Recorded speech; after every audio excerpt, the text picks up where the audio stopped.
کیا تم نے نہیں دیکھا کہ تمہارے پروردگار نے ہاتھی والوں کے ساتھ کیا کیا؟ کیا اس نے ان کا داؤں غلط نہیں کیا؟ اور اس نے ان پر جھنڈ کے جھنڈ پرندے چھوڑ دیے جو ان پر کھنگر کی پتھریاں پھینکتے تھے، تو اس نے ان کو ایسا کر دیا جیسے کھایا ہوا بھس۔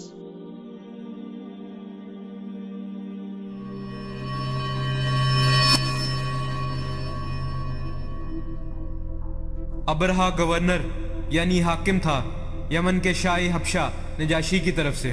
یہ وہ نجاشی نہیں تھا جس کے پاس نبی صلی اللہ علیہ وآلہ وسلم کے صحابہ کرام نے ہجرت کی، بلکہ اس کے والد نجاشی نے یمن کا کچھ حصہ فتح کیا ہوا تھا، جو اس نے اپنا حاکم بھیجا ہوا تھا جس کا نام ابرہا تھا۔ ابرہا نجاشی کا حاکم تھا یمن میں، اور وہ دیکھتا ہے کہ ہر سال اس کے لوگ شمال کی طرف جاتے ہیں، تو وہ پوچھتا تم لوگ کہاں جا رہے ہو؟ لوگ کہتے ہم حج پہ جا رہے ہیں، ہم حج پہ جا رہے ہیں۔ وہ کہتا کیوں، وہاں کیا ہے؟ لوگ کہتے وہاں اللہ کا گھر کعبہ ہے۔ تو وہ کہتا میں تمہارے لیے گھر بناؤں گا جو تمہارے گھر کعبہ سے کہیں زیادہ بہتر ہوگا، اور تمہیں حج کے لیے یہیں آنا ہوگا۔ تو وہ ایک بہت بڑا گرجا گھر یعنی کلیسیا تعمیر کرواتا ہے یمن کے شہر صنعاء میں، کیونکہ وہ عیسائی تھا۔ تعمیر کروانے کے بعد وہ عیسائیوں کا سب سے بڑا گرجا گھر بن گیا جزیرہ نما عرب میں۔ وہ کہتا تھا تم سب کو یہیں آنا ہوگا، شمال میں کعبہ جانے کی بجائے۔ وہ چاہتا تھا کہ وہاں لوگوں کا میلہ لگ جائے بہت سی وجوہات کی بنا پر، وہاں عبادت کرنے کے لیے، کاروباری وجوہات کی بنا پر۔ اگلے سال جب یمن کے لوگ پھر سے حج کرنے کے لیے کعبہ چلے گئے تو اس کو بہت غصہ آیا، اور غصے میں آ کے اس نے قسم کھائی کہ میں یہ گھر ہی ڈھا دوں گا، لہٰذا لوگ ضرور میرے گھر آئیں گے۔ اس نے کہا کوئی مسئلہ نہیں، میرے پاس ایک ہاتھی ہے، ایک بڑا ہاتھی، ہم ہاتھی کو لے جائیں گے اور اپنی فوجوں کے ساتھ آگے بڑھیں گے۔ اس لیے وہ اپنی فوج کو جمع کرتا ہے، کیونکہ وہ حبشہ سے تھے لہٰذا ان کے پاس ہاتھی تھا، ورنہ جزیرہ نما عرب میں ہاتھی قدرتی جانور کی حیثیت سے نہیں رہتے تھے، لیکن کیونکہ وہ افریقہ سے تھے لہٰذا اس کے پاس ایک ہاتھی تھا، اور وہ ہاتھی کو جنگ کی تربیت دینے سے واقف تھے۔ اور جب وہ کعبہ کی طرف روانہ ہوا اپنی فوج کے ساتھ، جس میں کچھ کہتے ہیں تقریباً 8 ہاتھی تھے اور کچھ کہتے ہیں تقریباً 20 ہاتھی تھے، بیشتر روایات کہتی ہیں وہاں صرف ایک بڑا ہاتھی تھا، باقی عام اونٹ وغیرہ تھے۔ کچھ مورخین کہتے ہیں نہیں، یہ بہت سے ہاتھیوں کی پوری فوج تھی، لیکن قرآن پاک ایک ہاتھی کا ذکر کرتا ہے، الفیل، مطلب ایک ہاتھی۔ تو اصحاب فیل یعنی ہاتھی والے لوگ، بڑا بہت بڑا ہاتھی، اور وہاں فوجیں تھیں جو ہاتھی کے ساتھ آئی تھیں۔ اور یہ بھی کہا جاتا ہے کہ اس نے کعبہ جانے کے لیے ایک عرب دورہ رہنما رکھا تھا۔ انہوں نے مکہ المکرمہ کی طرف چڑھائی شروع کی۔ جب وہ طائف کے قریب پہنچے تو وہ ایک قاصد بھیجتے ہیں کہ جاؤ سید یعنی اہل مکہ کے سردار کے پاس اور انہیں کہو ہم لڑنا نہیں چاہتے، ہم آ رہے ہیں، ہم کعبہ کو ڈھائیں گے اور واپس لوٹ جائیں گے۔ تو عبد المطلب جو کہ ہمارے حضور صلی اللہ علیہ وآلہ وسلم کے دادا ہیں، خانہ کعبہ کے متولی اور اہل مکہ کے سردار تھے، ان تک خبر پہنچائی گئی کہ وہ یہ کرنے آ رہے ہیں۔ آپ نے فرمایا ٹھیک ہے اسے آنے دو، اور ابرہا پوری فوج کے ساتھ آیا۔ جیسے کہ آپ جانتے ہیں جب وہ مکہ المکرمہ پہنچے اس نے عبد المطلب اور قریش کے مال مویشی قبضے میں لے لیے، جس میں 200 سے بھی زیادہ اونٹ اور بھیڑیں تھیں، جس سے ظاہر ہوتا ہے عبد المطلب امیر آدمی تھے۔ اور عبد المطلب نے ان کے ایک آدمی کو فرمایا اگر تم کعبہ ڈھا سکتے ہو تو ڈھا کے دکھاؤ، لیکن ہمارے اونٹ ہمیں واپس چاہیے۔ تو وہ آدمی آپ کو ابرہا کے پاس لے گیا۔ عبد المطلب کی زبردست شخصیت تھی، آپ بہت روبدار اور نہایت جسیم و باشکوہ آدمی تھے۔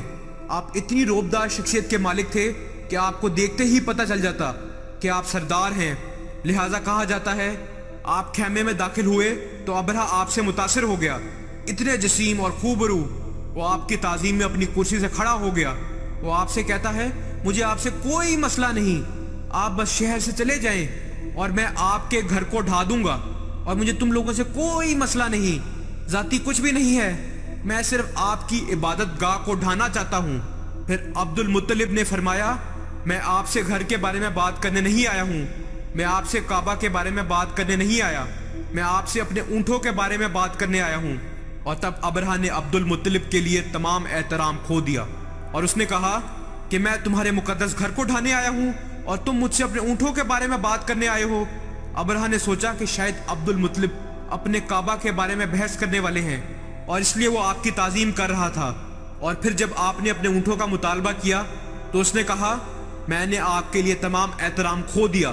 پھر عبد المطلب نے زبردست جواب دیا جو دل سے سننے والا ہے۔ عبد المطلب نے فرمایا کعبے کے ایک مالک ہیں جو اس کی حفاظت فرمائیں گے، اور اونٹوں کا مالک میں ہوں تو ان کی حفاظت کا ذمہ میرا ہے۔ عبد المطلب کے جواب کی وجہ سے ابرہہ نے اونٹوں کو واپس کر دیا، اور پھر قریش نے شہر چھوڑ دیا اور پہاڑوں کی گھاٹیوں اور چوٹیوں پہ پناہ گزیر ہو گئے۔ بہت دعا کرنے کے بعد عبد المطلب کعبہ کا طواف کرتے ہیں۔ اس کے بعد عبد المطلب کعبے کا دروازہ پکڑ کر اللہ سے التجا کر رہے ہیں کہ او اللہ، ہم اس فوج سے نہیں لڑ سکتے، وہ ہمارے سے بہت مضبوط ہیں، ان کے پاس ہاتھی ہے اور ہزاروں آدمی ہیں، آپ ہماری مدد کریں، آپ اس کی حفاظت فرمائیں۔ پھر یہ لوگ کعبہ کی طرف بڑھنے لگے۔ ہاتھی نے مزید چلنے سے انکار کر دیا۔ ہاتھی رک گیا۔ حیران کن بات ہے، انہوں نے اسے مارنا شروع کیا۔ ہاتھی مزید نہیں چلا۔ انہوں نے جب اس کا رخ موڑ کے اسے پیٹا، وہ بھاگ گیا۔ جب انہوں نے اسے روکا اور اس کا رخ موڑا تو وہ پھر سے رک گیا۔ سبحان اللہ، کس نے روکا اسے؟ اللہ سبحانہ و تعالیٰ نے۔ وہ بحث کر رہے تھے کہ کیا کریں، اتنے میں پرندے آ گئے۔ وہ دیکھتے ہیں پرندے جو پتہ نہیں آسمان میں کہاں سے آئے۔ ان پرندوں میں سے ہر ایک کے پاس 3 کنکر کی پتھریاں تھیں۔ ہر کنکر کی پتھری بہت چھوٹی تھی، چھوٹی چھوٹی کنکریاں مٹی سے بنی ہوئی، اور بہت اونچائیوں سے جب ابابیل کے اس لشکر نے ابرہہ کی فوجوں پہ زور سے سنگ باری کی اور کنکریاں اتنی زور سے نیچے آئیں، آج ہم گریوٹی کے بارے میں پڑھتے ہیں اور بے شمار چیزوں کے بارے میں۔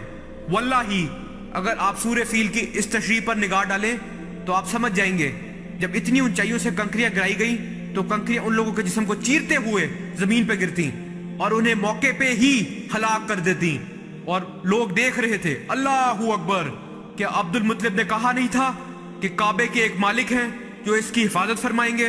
تمہیں یاد رکھنا ہوگا کہ اس دن سے لے کے آج تک کعبہ کی حفاظت اللہ سبحانہ و تعالیٰ فرما رہے ہیں، تو یہ عذاب اللہ سبحانہ و تعالیٰ کا بھیجا ہوا تھا۔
کیا تم نے نہیں دیکھا کہ تمہارے پروردگار نے ہاتھی والوں کے ساتھ کیا کیا؟ کیا اس نے ان کا داؤں غلط نہیں کیا؟ اور اس نے ان پر جھنڈ کے جھنڈ پرندے چھوڑ دیے جو ان پر کھنگر کی پتھریاں پھینکتے تھے، تو اس نے ان کو ایسا کر دیا جیسے کھایا ہوا بھس۔